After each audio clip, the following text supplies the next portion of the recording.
Hello dear students, in this video we are going to study the polarization of polar molecule in an electric field.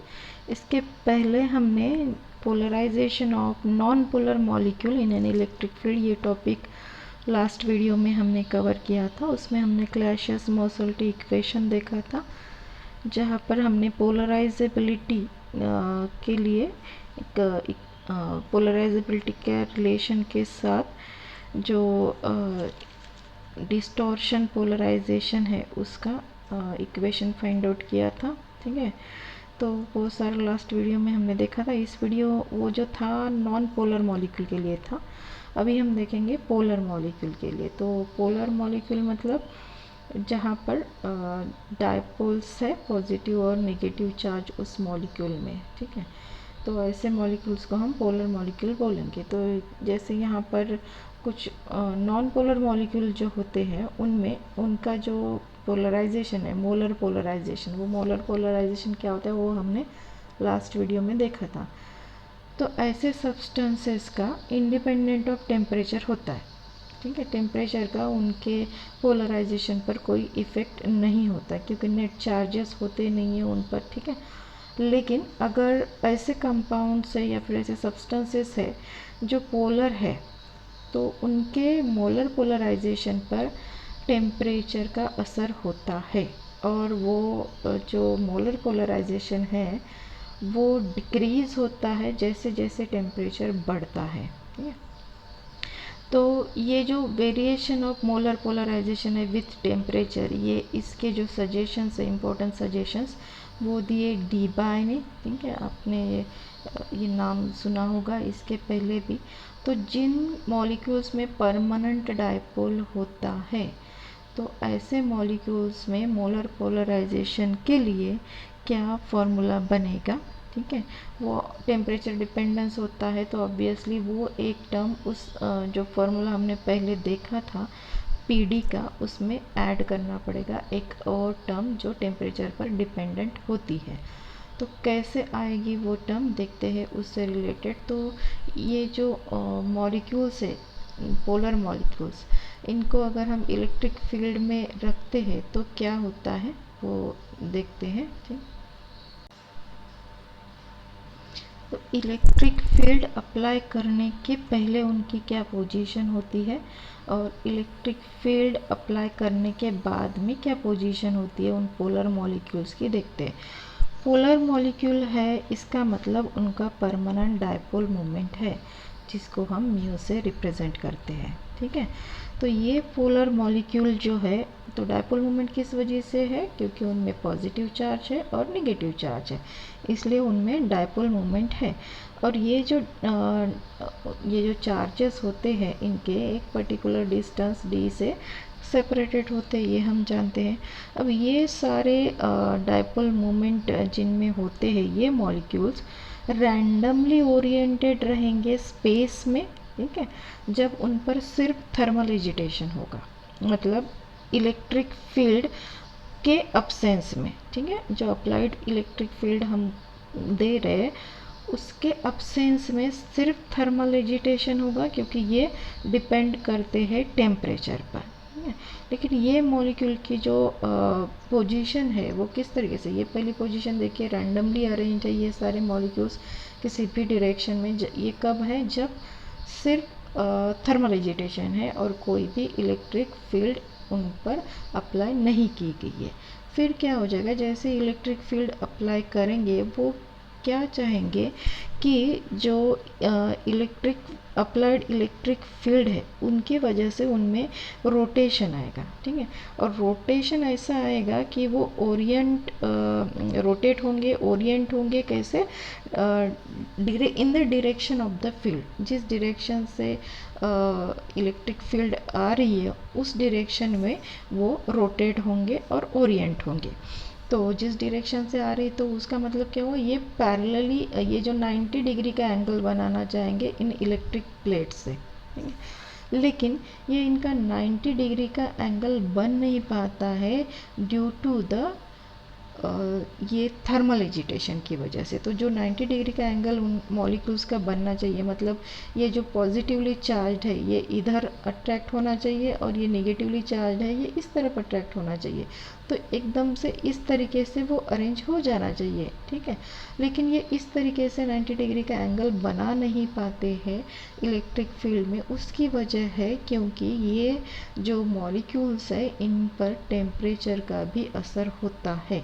इसलिए ये जो polarisation हमने non polar molecules में निकाला था, molar polarisation, total जो induced polarisation था वो यहाँ पर उतना नहीं निकलेगा, लेकिन हमें टोटल में एक और टर्म ऐड करनी पड़ेगी जो कि टेम्परेचर डिपेंडेंस वाली है, ठीक है। इसलिए वो जो हमने इक्वेशन देखा था, अगर आपको याद हो, वो इक्वेशन 2 था लास्ट वीडियो में। वो इक्वेशन था कुछ इस तरीके से, d-1 divided by d-2 in bracket into m by, ये वहाँ पर हमने रो लिखा था, मतलब डेंसिटी।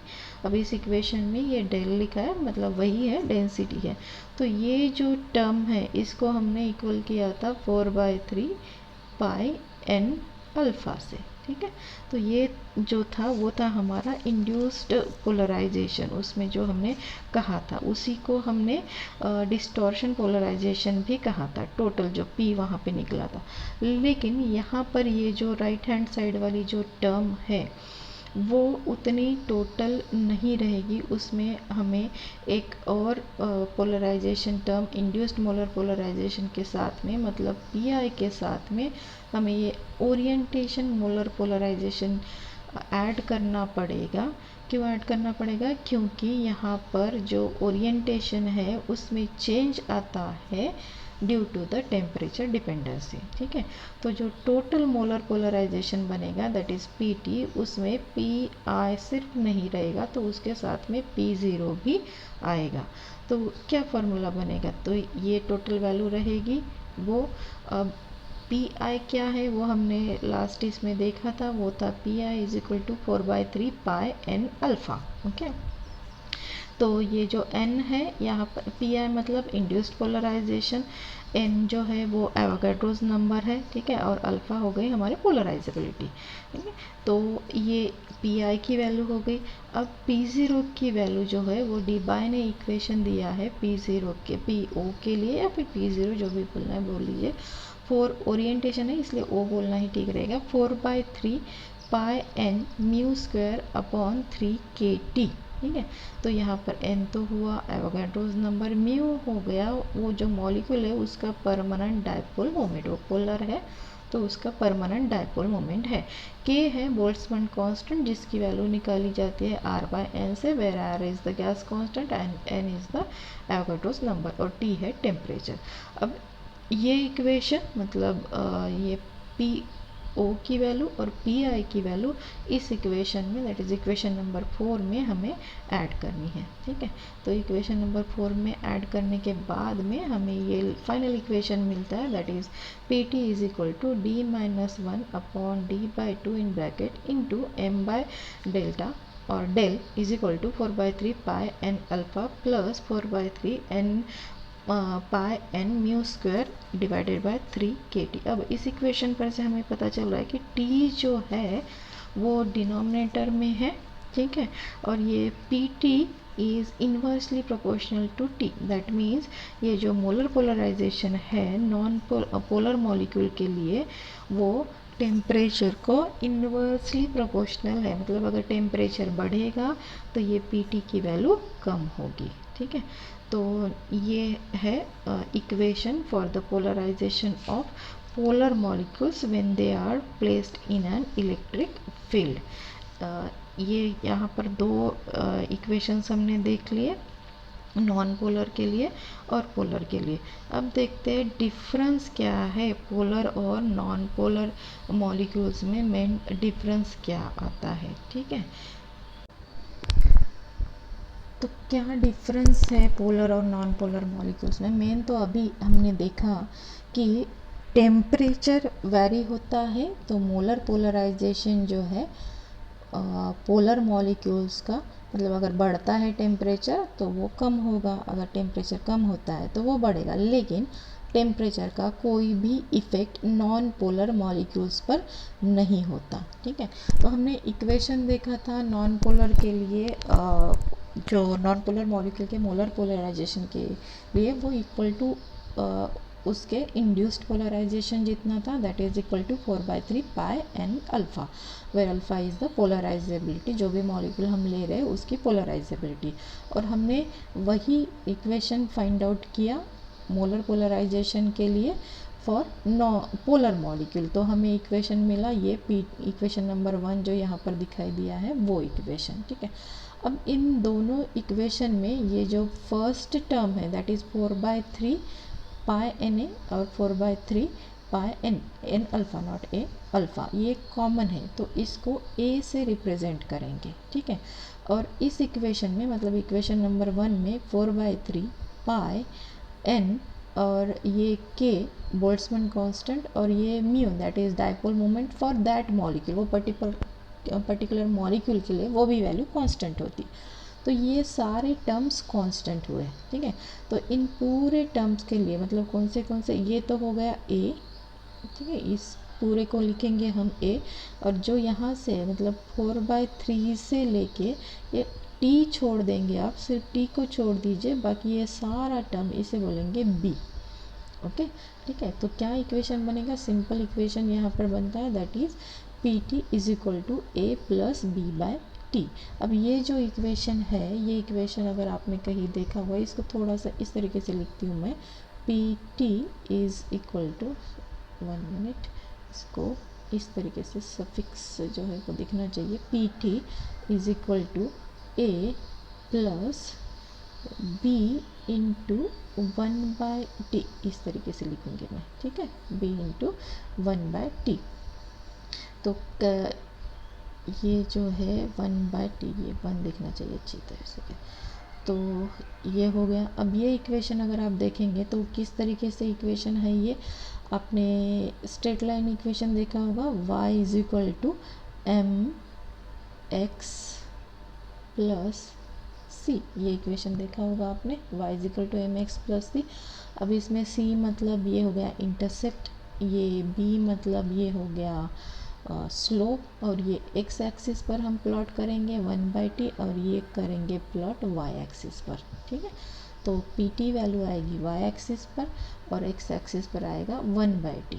ठीक है, और वो जो ग्राफ मिलेगा उस पर से हम स्लोप निकालेंगे, तो अगर ये स्ट्रेट लाइन का इक्वेशन है तो ऑब्वियसली हमें इस पूरे इक्वेशन के लिए जो ग्राफ मिलेगा वो स्ट्रेट लाइन का ही होगा, क्योंकि ये इक्वेशन एग्जैक्टली स्ट्रेट लाइन के इक्वेशन जैसा है, और वो भी विथ इंटरसेप्ट, मतलब सेंटर से नहीं निकलेगी वो लाइन। ठीक है, कुछ इंटरसेप्ट रहेगा उसमें, तो किस तरीके से ग्राफ मिलेगा हमें देखते हैं। अब बी जो है उसका फॉर्मूला क्या रहेगा, ये यहाँ पर से हमने जो पूरी टर्म टी को छोड़ के जो लिया है सब कुछ वो रहेगा बी, ये 3 इंटू 3 मतलब ये 9 हो गए यहाँ पर। ठीक है, तो B is equal to slope is equal to 4 pi N mu square upon 9k।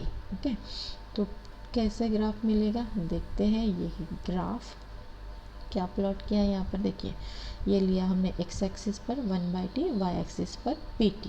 देखिए यहाँ पर इंटरसेप्ट है, मतलब ये जो c था उस इक्वेशन में वो वैल्यू सेंटर से नहीं निकल रही। अब इस ग्राफ पर से यहाँ पर पोलर और नॉन पोलर ऐसे दोनों टाइप के कंपाउंड्स लिए हैं, ये CCl4 और ये CH4, ये नॉन पोलर है, HCl और CH3Cl ये पोलर है। अब देख रहे हैं जैसे कि आप ये जैसे टेम्परेचर बढ़ रहा है, यहाँ पर 1/t लिया है ना, तो आप बोलेंगे कि ये ऐसे स्ट्रेट लाइन इंक्रीज हो रहा है PT with the increase in temperature, नहीं, इंक्रीज इन टेम्परेचर नहीं है, ये 1/t ली गई वैल्यू, सिंपल t नहीं लिया गया। ठीक है, कंफ्यूज नहीं होना है वहाँ पे। तो क्या लिया है हमने, ये तो नॉन पोलर और ये पोलर मॉलिक्यूल्स। तो क्या हुआ यहाँ पर जो नॉन पोलर की है वो हमें विथ इंटरसेप्ट स्ट्रेट लाइन मिली है। ठीक है, यहाँ पर भी, तो ये क्या क्यों हुआ ऐसा, क्योंकि उनके टेम्परेचर पर डिपेंडेंसी नहीं करती। ठीक है, उनके मोलर पोलराइजेशन की वैल्यू टेम्परेचर पर डिपेंड ही नहीं करती। इसलिए क्या होगा, जो स्टार्टिंग टेम्परेचर जो लिया है आपने, वो टेम्परेचर चाहे बढ़ा भी लो आप तो उतनी ही रहेगी उसकी वैल्यू, कोई चेंज नहीं आएगा। लेकिन अगर पोलर लेते हैं मॉलिक्यूल्स हम, तो वो ये इंक्रीजिंग टेम्परेचर के साथ में वो वेरी हो रहा है। ठीक है, तो ये ग्राफ पर से मिली। अब ये जो स्ट्रेट लाइन हमको मिली है, इन लाइंस का हम इजीली स्लोप निकाल सकते हैं। ठीक है, जो इन लाइंस पर से हमें स्लोप की वैल्यू जो मिलेगी, जो हमने बी का इक्वेशन देखा था, उस इक्वेशन में हम पुट कर सकते। तो ग्राफिकल मेथड से हम डाइपोल मोमेंट फाइंड आउट कर सकते। किस तरीके से, तो हमारा बी का जो फॉर्मूला था वो ये था, B is equal to 4πn μ²/9k। ठीक है, तो इसमें बी हो गया हमारा स्लोप और यहाँ पर है ये म्यू, तो म्यू स्क्वायर का फॉर्मूला बनेगा ये μ² इज इक्वल टू 9bk/4πn, और म्यू बनेगा म्यू इज इक्वल टू ये 9 मतलब 3 का स्क्वायर, 4 मतलब 2 का स्क्वायर, तो 3/2 स्क्वायर रूट ऑफ bk/n। तो यहाँ पर n और k, n है एवोगाड्रोस नंबर, k है बोल्ट्जमैन कांस्टेंट। ठीक है, तो ये और ये वैल्यू वहाँ पर पुट करेंगे तो ये सारे वैल्यूज 3, ये 2, ये तो 2 नंबर ही हुए। के की वैल्यू पता है, बोल्ट्जमैन कांस्टेंट, एवोगाड्रोस नंबर हमको पता है, पाई की वैल्यू हमें पता है। ये सारे वैल्यूज़ अगर पुट करेंगे और उसे सॉल्व करेंगे तो हमें मिलता है 0.0218 इंटू 10⁻18। ठीक है, तो बचा क्या, सिर्फ रूट बी। तो सिर्फ रूट बी को हम यहाँ पर रखेंगे और ये रूट बी की वैल्यू कहाँ से मिलेंगी हमें, इस ग्राफ पर से। ये जो स्ट्रेट लाइन का ग्राफ मिला, इसका स्लोप निकालेंगे तो ये हमें बी की वैल्यू मिलेगी, उसका स्क्वायर रूट लेना है और इस तरीके से हमें ये डाइपोल मोमेंट की वैल्यू मिल जाएगी। कौन से कंपाउंड के लिए, पोलर कंपाउंड्स के लिए। ठीक है, तो ये होता है calculation of dipole moment from graphical method. Okay, तो ये जो डाइपोल मोमेंट है, इन किसी मॉलिक्यूल के डाइपोल मोमेंट में किस किस चीज़ों का असर होता है, तो सबसे मेन है उसमें कौन से टाइप के बॉन्ड्स है, तो ये डिटरमाइन करता है हर मॉलिक्यूल का डाइपोल मोमेंट उसके बॉन्ड मोमेंट पर। तो बॉन्ड मोमेंट क्या होता है, उसमें जो भी बॉन्ड है, केमिकल बॉन्ड, उस बॉन्ड का डाइपोल मोमेंट मतलब हुआ बॉन्ड मोमेंट। और मॉलिक्यूलर डाइपोल मोमेंट मतलब क्या, overall contribution of each bond in that molecule is the molecular dipole moment. तो कुछ फाइंड आउट किए गए टर्म्स है, हालांकि किसी भी सिंगल बॉन्ड को लेकर डाइपोल मोमेंट फाइंड आउट नहीं किया जा सकता सेपरेटली, वो बॉन्ड पॉसिबल ही नहीं होता। जैसे कार्बन और क्लोरीन के बीच यहाँ पर जैसे ये वैल्यू देकर है, तो ये सिंपल एक बॉन्ड लेकर उसका डाइपोल मोमेंट फाइंड आउट करना इम्पॉसिबल थिंग है, तो वो मॉलिक्यूल में ही फाइंड आउट की गई है और कुछ टर्म्स को लेकर ये कंसिडर किया गया है कि ये इसका डाइपोल मोमेंट है। ठीक है, तो ये एक्सपेरिमेंटली फाइंड आउट किए गए वैल्यूज़ है, ये बॉन्ड से अलग अलग दिए हुए और उनके बॉन्ड मूवमेंट्स है। ठीक है, तो किसी मॉलिक्यूल का अगर हमें टोटल डाइपोल मोमेंट निकालना है तो इन सारे वैल्यूज़ के हेल्प से हम वो निकाल सकते हैं। ठीक है, जैसे अब ये ग्रुप मूवमेंट्स क्या होता है, तो ये सिंपल मॉलिक्यूल्स के लिए हो गया। तो जैसे CHCl3 है समझ लीजिए, तो उसमें CH 3 बॉन्ड्स है और CH3Cl ये कंपाउंड अगर हमने ले लिया CHCl3, तो एक यहाँ पर CH बॉन्ड है और 3 CCl बॉन्ड है। वही अगर हमने CH3Cl ले लिया तो 3 CH बॉन्ड है और एक Cl, तो इनकी एडिशन हम कर देंगे तो वो टोटल जो है बॉन्ड डाइपोल मोमेंट हमको मिलेगा।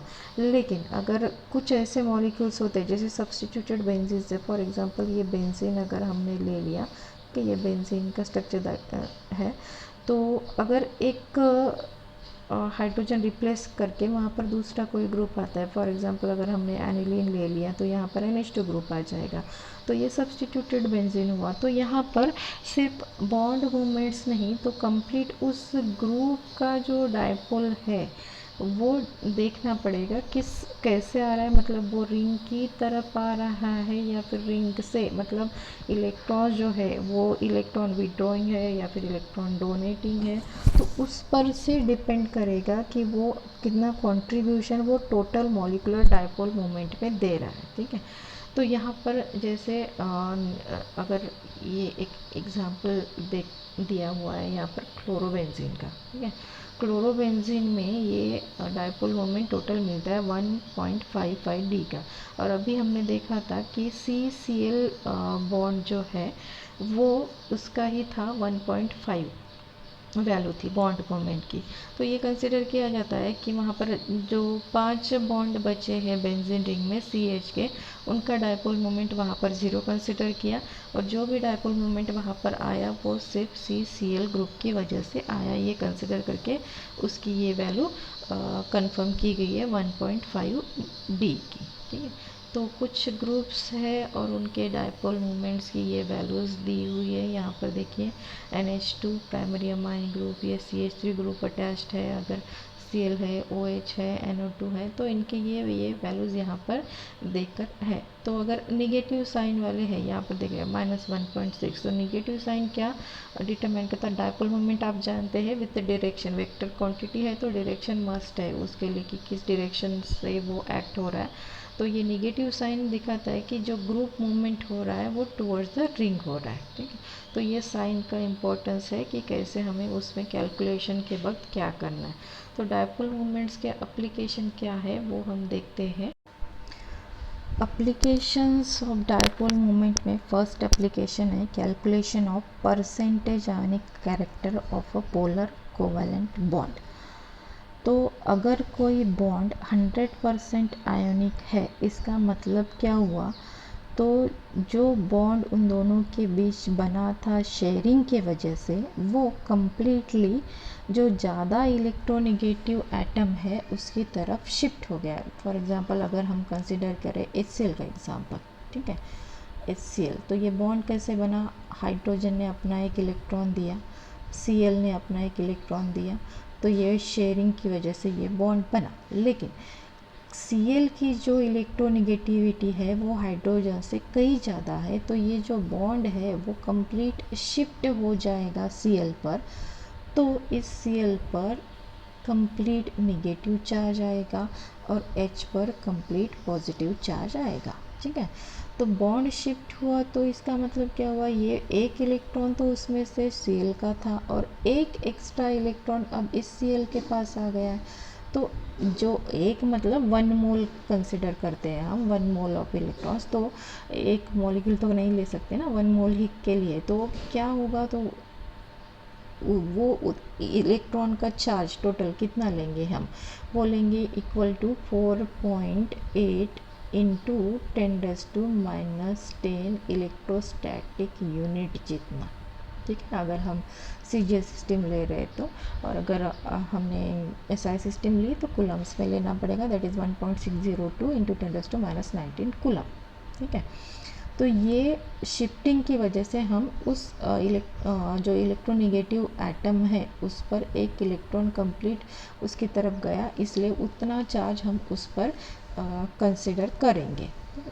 अब जो उनके बीच का बॉन्ड डिस्टेंस है, वो बॉन्ड डिस्टेंस और ये चार्ज अगर उसको मल्टीप्लाई कर दे हम, ठीक है, तो हमें मिलेगा वो उस मॉलिक्यूल का dipole moment, okay, calculated dipole moment जो हमने किया है।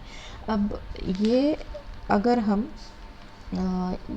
जो टोटल हमने निकाला उसका डायपोल मोमेंट वो कैलकुलेट हुआ, और एक्सपेरिमेंटली हमें उसका ऑब्जर्व्ड डायपोल मोमेंट भी मिलता है। फॉर एग्जांपल एक कंसिडर कीजिए आप HCl का ही मॉलिक्यूल लेते हैं हम, ठीक है। तो HCl का मॉलिक्यूल लेंगे तो उसका कैलकुलेटेड डायपोल मोमेंट कितना निकलेगा, ठीक है। कैलकुलेटेड डायपोल मोमेंट निकालते हैं हम, उसे अगर हमने म्यू कैल ऐसा सिंबल दिया तो क्या हो जाएगा? तो charge of electron that is 4.8 into 10⁻⁻10, और उनके बीच का डिस्टेंस, सपोज़ वो अगर वैल्यू है HCl में 1.27 आर्मस्ट्रॉन्ग का, तो कितना लेना पड़ेगा? यहाँ पर आर्मस्ट्रॉन्ग को कन्वर्ट करेंगे हम, तो वो हो जाएगा 1.27 इंटू 10⁻⁻8 मीटर में, ठीक है। तो ये हो गया, ये म्यू कैलकुलेट। अब इसकी अगर वैल्यू हम निकालें तो वो म्यू कैलकुलेटेड की वैल्यू नियर अबाउट हमको अगर कैलकुलेट करें तो वो वैल्यू आएगी नियर अबाउट 6.09 इंटू 10⁻⁻18 के करीब। ठीक है, तो ये हमारी कैलकुलेटेड वैल्यू हुई। अब ये जो वैल्यू है इसको हम बोलते हैं डी। ये इस पहले के वीडियो में हम ये सब देखा हुआ है। तो हमारी टोटल वैल्यू कितनी बनी फिर 6.09 डी। ठीक है, तो ये हमारा कैलकुलेटेड डीएम है। तो उस मॉलिक्यूल का हम परसेंटेज आयनिक कैरेक्टर फाइंड आउट कर सकते हैं। किस तरीके से फाइंड आउट करेंगे? हमारा फॉर्मूला है परसेंटेज आयनिक कैरेक्टर फाइंड आउट करने के लिए पार्शियल चार्ज इनटू 100। ठीक है, तो पार्शियल चार्ज कैसे फाइंड आउट करेंगे? Observe DM upon calculated DM, मतलब observe dipole moment upon calculated dipole moment. तो अभी जो कैलकुलेटेड डायपोल मोमेंट हमने निकाला था वो था इक्वल टू 6.09 डी का, और जो ऑब्जर्व्ड है मतलब एक्सपेरिमेंटली फाइंड आउट एसएल का जो डायपोल मोमेंट है वो है 1.07 डी का। ठीक है, 1.07 डी। तो क्या करना है फिर? यहाँ पर वैल्यू पुट करनी है 1.07, यहाँ पर वैल्यू पुट करनी है 6.09। तो दोनों वैल्यूज पुट कर दिए, मल्टीप्लाइड बाय 100 किए तो आंसर मिलेगा हमें नियर अबाउट 17.7। ठीक है, तो ये हो गया इसका परसेंट आयनिक कैरेक्टर। तो इस तरीके से हम by using dipole moments value we can calculate the percent ionic character of of a polar covalent bond. ठीक है, तो ये हो गया उसका फर्स्ट एप्लीकेशन। सेकंड एप्लीकेशन में इस डायपोल मोमेंट के है शेप ऑफ मॉलिक्यूल। हम डायपोल मोमेंट का यूज़ मॉलिक्यूल का शेप डिटरमाइन करने में कैसे होगा तो वो देखते हैं। बहुत इम्पोर्टेंट यूज़ है इसका। तो जैसे अगर डायटोमिक मॉलिक्यूल है, ठीक है, डायटोमिक मॉलिक्यूल मतलब दो, जैसे एक अगर हमने एटम कंसिडर किया ए और दूसरा बी, तो बी को आप कहीं भी लिखिए, ये पूरे इसमें कहीं पर भी लिखिए, वो बनी तो इसी तरीके से स्ट्रेट लाइन है। ठीक है, तो उसकी ज्योमेट्री क्या होगी? ऑलवेज लीनियर रहेगी, चाहे कुछ भी डायपोल मोमेंट रहे उसका। अगर वो पोलर है तो कुछ ना कुछ वैल्यू मिलेगी, नॉन पोलर है तो सवाल ही नहीं डायपोल मोमेंट का। तो डायटोमिक मॉलिक्यूल के ज्योमेट्री डिटरमाइन करने के लिए डायपोल मोमेंट की वैल्यू की कोई ज़रूरत नहीं होती। अब ट्रायटोमिक मॉलिक्यूल में वो किस तरीके से हेल्प करती है, जैसे फॉर एग्जांपल यहाँ पर देखिए, ये दो एग्जांपल लिए CO2 और CS2, इन दोनों की जो डायपोल मोमेंट की वैल्यू है वो ज़ीरो मिली। क्यों ज़ीरो मिली? ये जो ज़ीरो मिली तो उस पर से ये कंक्लूजन निकाला गया कि दोनों तरफ से खिंचाव बराबर होगा, इसलिए ओवरऑल रिज़ल्ट जो है वो ज़ीरो निकल के आया। जैसे आप टग ऑफ वॉर आपने देखा होगा कि बीच में ये खंभा गड़ा कुछ रखा हुआ होता है और इधर से कुछ लोग रस्सी खींचते, इधर से कुछ लोग रस्सी खींचते। अगर दोनों तरफ से ताकत एक जैसी लगेगी तो वो ये जो चीज़ है ये एकदम जहाँ पर थी वहीं पर रहेगी, ना इधर जाएगी ना उधर जाएगी। वैसे ही वो जो पेयर ऑफ इलेक्ट्रॉन होती है, शेयर्ड पेयर ऑफ इलेक्ट्रॉन, वो भी अपनी जगह पर वैसे ही इंटैक्ट रहेगी, कहीं पर हिलेगी नहीं, अगर दोनों तरफ से खिंचाव उसका सेम है तो। ठीक है, जैसे यहाँ पर इन दोनों मॉलिक्यूल्स में ये ऑक्सीजन और ये ऑक्सीजन, ये पॉजिटिव एंड और ये नेगेटिव एंड। तो डायपोल मोमेंट कैसे शो करते हैं हम? बॉन्ड एरो से इस तरीके से पॉजिटिव की तरफ, पॉजिटिव से लेकर नेगेटिव की तरफ। तो दोनों तरफ का ये जो खिंचाव है, ये ऑक्सीजन में और इलेक्ट्रोनेगेटिव है कार्बन से, लेकिन इधर भी ऑक्सीजन है, तो दोनों की ताकत सेम है, तो दोनों अलग अलग दिशा में एक ही ताकत से खींच रहे, तो जो बॉन्ड पेयर है वो कहाँ पर रहेगी? सेंटर पर ही रहेगी। इसलिए ओवरऑल डायपोल मोमेंट जो है वो ज़ीरो होता है इन दोनों केस में। ठीक है, कार्बन डाइसल्फाइड में और कार्बन डाइऑक्साइड में भी। लेकिन अगर जैसे वाटर ले लिया, वाटर का एग्जांपल अगर हमने ले लिया, तो वाटर का जो है डायपोल मोमेंट की वैल्यू मिली है 1.60, ये एक्सपेरिमेंटली फाइंड आउट वैल्यू है। तो इस पर से ये कंक्लूजन निकला कि अगर वाटर का डायपोल मोमेंट 1.6 है तो नेचुरली उसका जो स्ट्रक्चर होगा वो इस तरीके से नहीं होगा। ठीक है, कुछ एंगुलर फॉर्म में होगा। तो बॉन्ड एंगल जब निकाला गया तो वो मिला 104.5 5 डिग्री का वाटर में। ठीक है, तो ये कंक्लूजन कैसे निकला था, डायपोल मोमेंट के वैल्यू पर से ही इस ट्राइएटॉमिक मॉलिक्यूल की जो ज्योमेट्री है वो लीनियर नहीं है, ये कंक्लूजन निकाला गया था। टेट्राएटॉमिक मॉलिक्यूल के साथ क्या होगा, टेट्राएटॉमिक मॉलिक्यूल में भी जैसे ये 4 एटम्स हुए यहाँ पर BF3 के, ठीक है, ये B, ये F, ये दोनों F, इस तरीके से।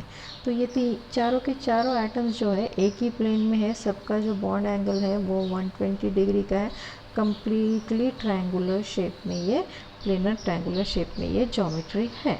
ठीक है, तो ये इसका जो डायपोल मोमेंट निकला वो था 0, तो उस पर से ये ज्योमेट्री प्रिस्क्राइब की गई कि इस तरीके से इसकी ज्योमेट्री होगी, तो इसीलिए वजह से उसका डायपोल मोमेंट 0 आ रहा है। ठीक है, तो कुछ एग्जांपल्स और लेते हैं ट्राइएटॉमिक के, जैसे यहाँ पर एग्जांपल हुआ NH3, PF3, PCl3। तो NF3 का जब डायपोल मोमेंट की वैल्यू फाइंड आउट की गई तो वो मिली 1.6 डिग्री। तो इसका मतलब क्या हुआ, जैसे BM3 में है वैसे NH3 की नहीं है ज्योमेट्री। तो जैसे पिरामिड आपने देखे होंगे ना, ये तो पिरामिड का टिप हुआ और ये बॉटम के 3 स्पेसेस, तो ये 3 जगह पर हाइड्रोजन है। तो कैसे हुआ, ये जो नाइट्रोजन है ये इलेक्ट्रोनेगेटिव है एज़ कम्पेयर टू हाइड्रोजन, तो ये इस तरीके से इलेक्ट्रॉन्स जो है वो अपनी तरफ इस डायरेक्शन में शिफ्ट होंगे और ऐसा ये डायपोल मोमेंट यहाँ पर डेवलप होगा और ये डायपोल मोमेंट की एक वैल्यू हमको मिलती है। ये एक ही डायरेक्शन में जाने वाले तीनों बॉन्ड्स की ये डायपोल मोमेंट है। ठीक है, तो इस पर से उसका बॉन्ड एंगल निकाला गया, वो मिला 107 डिग्री का। ये नहीं है, ये वाटर में है, तो उसका बॉन्ड एंगल होता है 107 डिग्री का अमोनिया में। तो डायपोल मोमेंट की वैल्यू अगर हमको कुछ मिलती है तो उसकी ज्योमेट्री कंसिडर की जा सकती है कि नॉर्मल ज्योमेट्री जो नहीं है, एंगुलर ज्योमेट्री है उसकी। ठीक है, वही पेंटाएटॉमिक मॉलिक्यूल्स, पेंटाएटॉमिक मॉलिक्यूल्स में ये सारे मॉलिक्यूल्स कंसिडर किए गए, CH4, CCl4, SiCl4, SnCl4, ये मीथेन है, ये कार्बन टेट्राक्लोराइड, ये सिलिकॉन टेट्राक्लोराइड, ये स्टैनस टेट्राक्लोराइड। तो ये सारे जो मॉलिक्यूल है इनका डायपोल मोमेंट मिला 0। तो उस पर से क्या कंसिडर किया गया कि ये जो है ये सारे के सारे रेगुलर ज्योमेट्री में है, मतलब हर तरफ से, जैसे कार्बन है ये मोर इलेक्ट्रोनेगेटिव हुआ हाइड्रोजन से, तो इसका डायपोल मोमेंट इस तरफ ऐसे डायरेक्शन आएगा, तो इस तरीके, तो हर तरफ से एक जैसे ही आने की वजह से ऑल डायपोल मोमेंट से जो है हर बॉन्ड के वो कैंसिल आउट हो रहे हैं। ठीक है, इसलिए ओवरऑल डायपोल मोमेंट जो है वो 0 मिल रहा है। ठीक है, तो ये सारों का 0 मिला। तो अगर अलग अलग एक ही मॉलिक्यूल के 2 आइसोमर्स हैं, ज्योमेट्रिकल आइसोमर्स है, फॉर एग्जांपल सिस और ट्रांस, तो ये जो एग्जांपल लिया है डाइक्लोरोइथिलीन का, तो इसके 2 आइसोमर बनते हैं, सिस और ट्रांस। तो इन आइसोमर्स में ये जो ट्रांस आइसोमर है इसकी म्यू की वैल्यू 0 मिली, ऑब्वियसली 0 मिलेगी क्योंकि ये डायपोल मोमेंट इस तरफ जाएगा, ये पॉजिटिव है इलेक्ट्रोपॉजिटिव, ये इलेक्ट्रोनेगेटिव, और ये इधर आएगा। ठीक है, तो क्या हो रहा है, ये इधर खींच रहा है, ये इधर खींच रहा है इलेक्ट्रॉन को अपनी तरफ, तो दोनों तरफ से खींचाव सेम है, तो ओवरऑल रिजल्ट क्या हो जाएगा, वो 0 हो जाएगा। लेकिन यहाँ पर एक ही डायरेक्शन में जा रहा है, ठीक है, एक ही डायरेक्शन में है, तो इस पर बनेगा डायपोल मोमेंट की वैल्यू इसमें मिलेगी। तो ये है, बता सकते हैं कि 2 सेम मॉलिक्यूलर फार्मूला वाले जो मॉलिक्यूल्स होते हैं उनके आइसोमर्स में डिफरेंशिएशन हम बता सकते हैं, ज्योमेट्री फाइंड आउट कर सकते हैं depending on the value of dipole moment. तो ये डायपोल मोमेंट की वैल्यू वेरी करती है, तो हम उस पर से बता सकते हैं। वैसे ये जो है बेंजीन के जो अलग अलग डेरिवेटिव्स हैं उनके अलग अलग डेरिवेटिव्स के जो सब्स्टिट्यूशन है वो एक्चुअली कौन सी, ये डाई सब्स्टिट्यूटेड में हम बता सकते हैं कि पोजीशन क्या है। मतलब जैसे ये बेंजीन रिंग हम बना लेंगे, जैसे यहाँ पर देखकर ये वही बताती हूँ। तो ये बेंजीन रिंग, ठीक है, ये हुआ बेंजीन रिंग, हेक्सागोन शेप में वो होता है। तो डाई सब्स्टिट्यूटेड जो है, तो ये अगर फर्स्ट पोजीशन हम कंसिडर करें तो ये ऑर्थो पोजीशन, ठीक है, ये उसकी मेटा पोजीशन और ये इसकी पैरा पोजीशन। तो कौन सी जगह पर सब्स्टिट्यूशन हुआ है उन दोनों ग्रुप्स का, वो हमें डायपोल मोमेंट की वैल्यूज़ पर से पता चलता है। तो कैसे पता चलेगा, जैसे यहाँ पर अगर पैरा पोजीशन सब्स्टिट्यूशन हुआ है तो हेक्सागोन शेप में ये बेंजीन है, ठीक है, शेप दिया है उसका, सिर्फ स्ट्रक्चर नहीं। तो ये हेक्सागोन शेप में यहाँ पर एक ग्रुप है, तो दूसरा ग्रुप अगर पैरा पोजीशन में है तो ये इस तरीके से डायपोल मोमेंट इसका आएगा और दूसरे ग्रुप का इस तरीके से। तो ये एक डायरेक्शन में खींचा जा रहा है सेम इंटेंसिटी से, वो दूसरी डायरेक्शन में खींच रहा है, तो ओवरऑल रिजल्ट डायपोल मोमेंट का बनेगा 0। ठीक है, लेकिन अगर पैरा पोजीशन में हम कंसिडर करें तो वो ये इस डायरेक्शन में ऐसे जा रहा है और ये ऐसे जा रहा है, तो यहाँ पर डायपोल मोमेंट की वैल्यू हमें 0 नहीं मिलेगी। ठीक है, तो कुछ ना कुछ वैल्यू मिलेगी और ये मेटा में भी ऑब्वियसली वैल्यू मिलेगी। लेकिन इन दोनों में अगर कंपैरिजन करें तो आर्थो सब्स्टिट्यूटेड में जो डायपोल मोमेंट की वैल्यू होती है वो ज़्यादा होती है, क्योंकि उनके बीच का जो एंगल है वो बॉन्ड्स के बीच का जो एंगल है वो कम होता है as compare to meta position. तो ये है एप्लीकेशंस डायपोल मोमेंट के, और यहाँ पर ये आपका कंप्लीट यूनिट जो है वो ख़त्म होता है। ठीक है।